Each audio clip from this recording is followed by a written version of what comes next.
Olá, nesse vídeo, que é a segunda parte, caixa de ferramentas, eu vou falar sobre colesterol alto.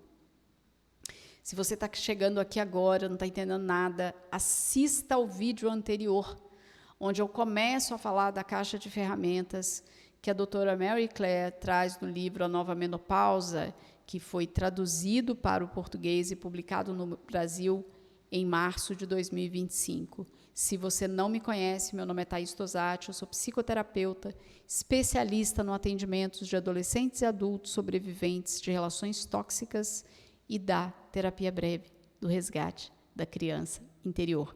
Pode ser que você esteja chegando aqui porque os sintomas lá do primeiro vídeo não são sintomas que você tem, e pode ser que você queira ficar aqui para ouvir sobre colesterol alto, tá bem? Lembrando que daqui para frente vai ter muita leitura, são informações muito técnicas, mas também muito importantes, né? Como o livro todo, mas eu acho que aqui é o momento assim onde você tem informações que, se você tem esses sintomas, quando a Mary Claire traz, como em geral, por que está tendo esses sintomas, quais são os riscos, quais os manejos possíveis, isso te dá conteúdo, informação para poder ir para o seu médico já mais fortalecida, né, e conhecedora, como uma paciente proativa, como a doutora Mary Claire nos convida a ser. Então, vamos lá. Colesterol alto e triglicerídeos altos. O colesterol é uma substância serosa, gordurosa, encontrada no sangue. Seu corpo utiliza para produzir hormônios, fabricar as membranas celulares e metabolizar certas vitaminas. Muito importante. Precisamos que o colesterol cumpra essas tarefas. Porém, quando ele está em excesso, ele se acumula nas artérias e pode causar obstruções. Bloqueios arteriais são um grande problema para a saúde, já que provocam infarto e derrame. Os níveis de colesterol costumam aumentar bastante na menopausa.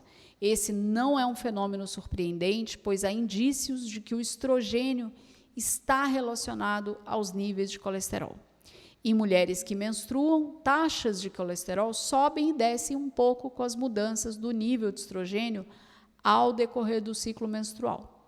E como o estrogênio age como antioxidante, quando ele cai na menopausa, as partículas de LDL, que é o colesterol ruim, ficam mais livres para sofrer oxidação e se torna nociva e perigosa para as artérias. Algum dia saberemos mais acerca do efeito do estrogênio sobre o colesterol, e me parece provável que os detalhes dessa relação estejam no fígado. Estou falando o que a doutora Mary Claire está trazendo no livro. Isso não é o meu conhecimento, é a doutora Mary Claire. Estou lendo o que ela trouxe. Me parece provável que os detalhes dessa relação estejam no fígado, que é o centro de comando da produção de colesterol e do metabolismo. São as células desse órgão que contêm os receptores de estrogênio, que basicamente determinam o seu perfil lipídico. Em geral, não existem sintomas visíveis de lipídios anormais, embora eles contribuam para o estreitamento das paredes arteriais devido ao acúmulo de placas. De preferência, cheque o perfil lipídico a cada 5 anos se ele estiver normal, e com mais frequência caso se torne anormal. Estratégias para lidar com o colesterol alto: dieta, nutrição. A dieta precisa ser rica em antioxidantes. Você pode compensar o impacto da perda do antioxidante natural do estrogênio com alguns alimentos ricos em antioxidantes, como verduras folhosas, como a selga, espinafre, folhas de beterraba, vegetais crucíferos, como brócolis e couve-flor, grãos como lentilhas e grão de bico e abóbora, frutas silvestres e chocolate amargo. Regulação dietética de estresse oxidante. Restrinja carnes processadas, frituras e hortaliças ricas em açúcar. Outro manejo de nutrição: peixes oleosos. A obtenção dos ácidos graxos ômega 3 através do consumo de peixes oleosos sempre foi associado a um risco baixo da doença arterial coronariana. Algumas opções: sardinha, salmão, cavala, peixe-carvão do Pacífico e atum rabilho. Probióticos de fontes alimentícias. Fontes de probióticos: iogurte grego, iogurte, leitelho, que é um subproduto da manteiga, nunca tinha ouvido falar, queijo cottage, alho, vinagre de maçã e alimentos fermentados ou conservados em salmoura, como chucrute e picles. Agora eu vou ler sobre a suplementação. Suplementação para caso de colesterol e triglicerídeos alto. Vitamina D. Em mulheres na pós-menopausa, níveis mais elevados de vitamina D são associados a triglicerídeos mais baixos, menos gordura corporal e menor incidência de síndrome metabólica. As pesquisas também mostram que as participantes que tomavam vitamina D, combinada com cálcio, aumentaram suas taxas de vitamina D, o que resulta na diminuição dos níveis de LDL, colesterol ruim, e triglicerídeos e no aumento de HDL, colesterol bom. Outra suplementação: ácidos graxos ômega 3. Caso não consuma peixes oleosos com frequência, procure um suplemento de ômega 3 que contenha o ácido graxo eicosapentaenoico, e a sigla é EPA, e o ácido docosahexaenoico, DHA, a sigla. O óleo de peixe em forma de suplemento tem um efeito moderado na redução das taxas de colesterol, e o consumo regular já foi associado à diminuição geral dos triglicerídeos. O efeito do ômega 3 na diminuição dos lipídios é consistente caso você tenha colesterol normal, alto ou de limítrofe para alto. E aí vou fazer um disclaimer aqui sobre a suplementação, que eu já fiz em outros vídeos, mas pode ser que você não tenha visto, é que suplementação não é uma coisa que você faz por conta, tá?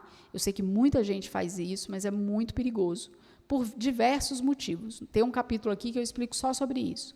O que acontece é o seguinte: você precisa ir ao médico para saber o quanto você precisa e tem, inclusive, recomendação de marcas confiáveis, tá certo? Então, não adianta meter a louca e comprar um negócio e fazer do jeito que acha que tem que fazer. Tenha a orientação do seu médico. Se você encontrou o médico especialista em transição da menopausa e você decidiu trabalhar com ele, está confiando nele, nela, utilize esse apoio, esse suporte também para se informar em relação à suplementação. Outra suplementação, berberina. A berberina é um elemento natural encontrado em plantas como hidraste e berberis. Há tempos é usada pelos indígenas norte-americanos e pela medicina chinesa para tratar vários problemas, e pesquisas já demonstraram que ela ajuda a melhorar o perfil lipídico. É boa, sobretudo, para diminuir o LDL, colesterol ruim, e os triglicerídeos, e aumentar o nível de HDL. O suplemento de berberina pode ser comprado sem receita médica e a maioria dos estudos apontam benefícios no uso de 500 miligramas, 1 ou 2 vezes por dia. Recomendo às minhas pacientes com perfil lipídico anormal. E aí eu preciso fazer um outro disclaimer, né? Porque eu não sei se berberina é encontrado no Brasil e essa referência que ela tem, que é de onde ela mora, que é nos Estados Unidos. Outra suplementação, fibra. O psyllium é um suplemento de fibra natural que já se mostrou bastante promissor na redução do colesterol LDL e no nível de colesterol total. Em ensaios clínicos bem controlados, com mais de 1.500 participantes, uma quantia de psyllium de 6 a 15 gramas por dia, a maioria dos estudos usa a dose diária de 10 gramas, gerou uma redução substancial nas taxas de colesterol. As diminuições mais significativas foram observadas em pessoas cujos níveis basais de colesterol já eram altos. O psyllium também pode ser um bom tratamento auxiliar, combinado com estatinas e sequestradoras de ácido biliar. Opções farmacológicas. A terapia hormonal na menopausa pode ajudar a melhorar seu perfil lipídico e reduzir o risco de doenças cardíacas. Existem algumas ponderações especiais a se fazer quanto ao uso desse procedimento para a diminuição do colesterol. Caso já tenha hipertrigliceridemia, triglicerídeos altos, é importante observar que doses mais elevadas de estrogênio oral podem aumentar a taxa de triglicerídeos. Por essa razão, talvez seja melhor usar a reposição hormonal transdérmica, uma dose oral mais baixa, ou um SERM, modulador seletivo do receptor de estrogênio, como tibolona. A combinação de estrogênio e progesterona talvez não seja tão eficaz para melhorar o perfil lipídico quanto o estrogênio por si só, pois a progesterona neutraliza alguns dos efeitos benéficos do estrogênio sobre o nível de colesterol. No entanto, nas mulheres com útero intacto, devem sempre tomar progesterona junto ao estrogênio para proteger o revestimento do endométrio. Segundo a hipótese do timing, detalhada no capítulo 3, na página 46, o uso da terapia hormonal seria mais seguro se iniciado antes de completarem 10 anos do começo da menopausa.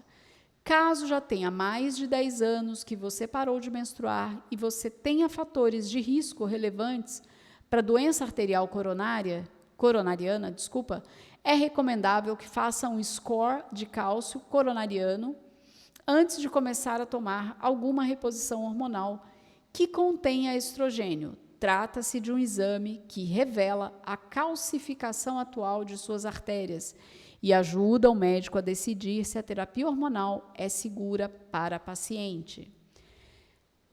Remédios redutores de lipídios. Embora mudanças no estilo de vida e alguns suplementos ofereçam um papel relevante no combate a perfis lipídicos anormais durante a menopausa, algumas mulheres podem precisar de remédios que reduzem a quantidade de lipídios. Os medicamentos, sobretudo as estatinas, são muito prescritos para reduzir o risco de doenças cardiovasculares. No entanto, é essencial observar que as estatinas são mais eficazes para prevenir doenças cardiovasculares e o falecimento por doenças cardiovasculares em homens do que em mulheres. E agora, na sequência, eu vou falar sobre essa relação estatina e mulheres. Um questionamento sobre a utilidade de estatinas em mulheres. Faz tempo que a estatina é considerada uma ferramenta poderosa para diminuir o colesterol e os riscos de doenças cardiovasculares. Esses remédios, muito populares, inibem uma enzima que faz parte da produção de colesterol no fígado, reduzindo suas taxas na corrente sanguínea. São muito receitados para tratar o colesterol alto, mas um debate recente na comunidade médica gira em torno de uma pergunta importante. As estatinas são tão benéficas e eficazes para as mulheres quanto são para os homens? Ainda não se chegou a nenhuma conclusão definitiva, mas tudo indica que a resposta é não.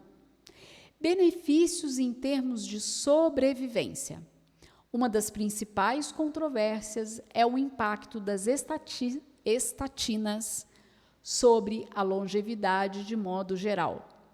De acordo com os dados disponíveis, o uso de estatinas em mulheres com doenças cardiovasculares pré-existentes ou histórico de infarto ou derrame, chamado de prevenção secundária, não indica diminuição da possibilidade de óbito. A lição? As estatinas não parecem aumentar as chances de sobrevivência para as mulheres nesse grupo. Prevenção básica. Nas mulheres sem doenças cardiovasculares pré-existentes que tomam estatinas, no que é chamado de prevenção primária, não se viu nenhuma vantagem em termos de diminuição de óbitos ou redução de problemas cardiovasculares como infartos e derrames. A lição? As estatinas não parecem propiciar nenhuma grande vantagem a mulheres saudáveis sem histórico de doença cardíaca. Outra consideração quanto ao uso de estatinas é o possível efeito colateral debilitante da dor musculoesquelética. Uma das queixas mais comuns de quem toma estatinas é a dor muscular, que pode se manifestar como um cansaço, uma sensibilidade ou uma fraqueza muscular. A dor pode ser um incômodo brando ou forte a ponto de dificultar as atividades cardíacas ou as atividades cotidianas. Como cerca de 70% das mulheres já declararam sofrer de dores musculoesqueléticas por causa da menopausa, somar a estatina à equação pode gerar ainda mais desconforto. Sei que isso deixa em aberto a questão do uso da estatina. E se você já a toma, talvez esteja se perguntando se deve interromper a medicação. Acho que, por enquanto, é essencial avaliarmos caso a caso. Está evidente que as estatinas não devem ser prescritas a todas as mulheres com colesterol alto, mas para algumas, os benefícios podem superar os riscos. Detesto parecer um disco arranhado, mas só com mais pesquisas teremos certeza se a estatina é a melhor opção farmacológica para lidar com o colesterol alto em mulheres, a fim de prevenir os efeitos adversos de doenças cardiovasculares. Não deixe de discutir o assunto a fundo com seu médico. Uau, quanta coisa, não é mesmo? Bem, finalizo aqui o capítulo de caixa de ferramentas, a segunda parte sobre colesterol e triglicerídeos altos. Me conta se esse é o sintoma que vem te afetando. Me conta se você já começou a fazer algum tratamento, se é a primeira vez que você está entrando em contato com tudo isso, como é que isso chega para você, para quem já está fazendo tratamento. Conta aqui nos comentários, comenta sobre o uso das estatinas, essa informação é bastante nova para mim, e imagino que possa ser para você também. Deixa o seu like para o YouTube entender que esse conteúdo é relevante e entregar para mais pessoas. Se você ainda não se inscreveu, se inscreve no canal, ativa o sino de notificações. Toda segunda-feira, às 7 da manhã, tem vídeo novo de psicoeducação. Eu estou trabalhando agora com a Nação Dopamina. E sextas, às 18 horas, a nova menopausa. Muito obrigada e até o próximo vídeo.